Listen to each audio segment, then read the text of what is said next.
El ruido de las cacerolas ha sustituido al de los aplausos. Hay hartazgo ya en la población, en la ciudadanía española, mucho hartazgo.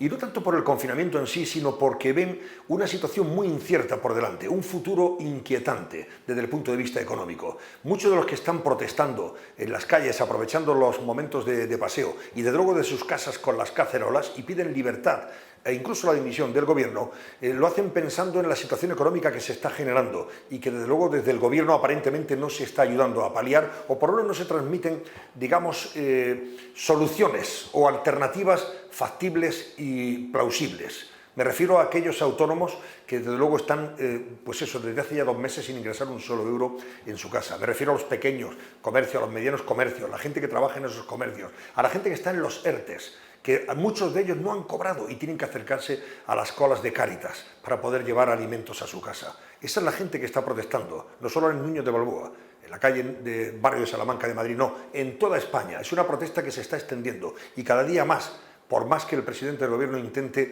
prolongar este estado de alarma hasta el mes de julio prácticamente, o sea, un mes entero. Y eso es lo que la gente no entiende. No entienden, por ejemplo, que se quiera aprobar ese estado de alarma cuando la situación económica es tan débil y tan inquietante y cuando, felizmente, lo digo entre comillas, los datos sobre la evolución del coronavirus en España aparentemente están controlados. Se puede abrir un poquito más la mano para que la economía empiece a respirar. Mucha gente cree que sí, y ese es el motivo de esta protesta. Y no se entiende por qué el gobierno aparentemente quiera tener todo controlado hasta el último momento, quizá para evitar esas protestas que sean más masivas.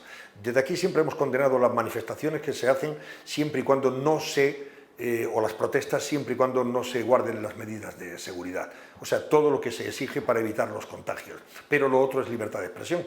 Desde casa, desde los balcones, desde las ventanas se puede utilizar las cacerolas o incluso el grito de libertad o incluso pedir la dimisión del gobierno. Eso es libertad de expresión. Esa libertad de expresión que por otra parte siempre han exigido los que hoy gobiernan, especialmente Podemos cuando nos ha recatado en pedir la República y la salida del rey, aprovechando un aniversario de la República Española, el pasado 14 de abril.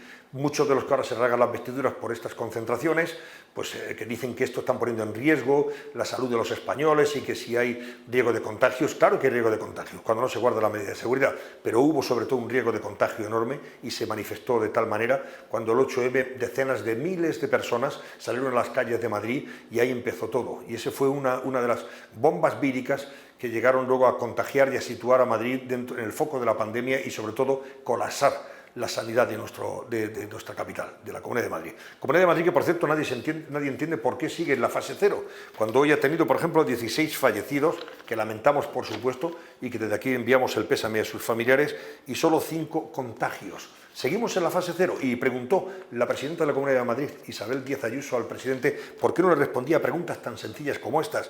¿Quién decide qué equipos técnicos, qué gente es la que decide que Madrid no pase de la fase 0 y por qué? ¿Por qué la pasada semana sí hubo informes del Ministerio, no hubo informes del Ministerio y ayer sí? ¿Por qué y dónde se pueden ver los informes de las demás comunidades autónomas con el fin de comprobar si se exigen los mismos requisitos a todas las comunidades? ¿Por qué el informe de Madrid lo ha conocido un medio de comunicación antes que la Consejería de Sanidad? ¿Por qué está dando una imagen de la sanidad de Madrid tan injusta como si fuera tercermundista? Y no ven ustedes, le dijo también la presidenta Sánchez, que están arruinando a la Comunidad de Madrid precisamente con estas decisiones. Todo esto no lo respondió Sánchez, fue incapaz en esa videoconferencia del pasado fin de semana. Así que así estamos. Mientras tanto, es probable que sigan creciendo las protestas.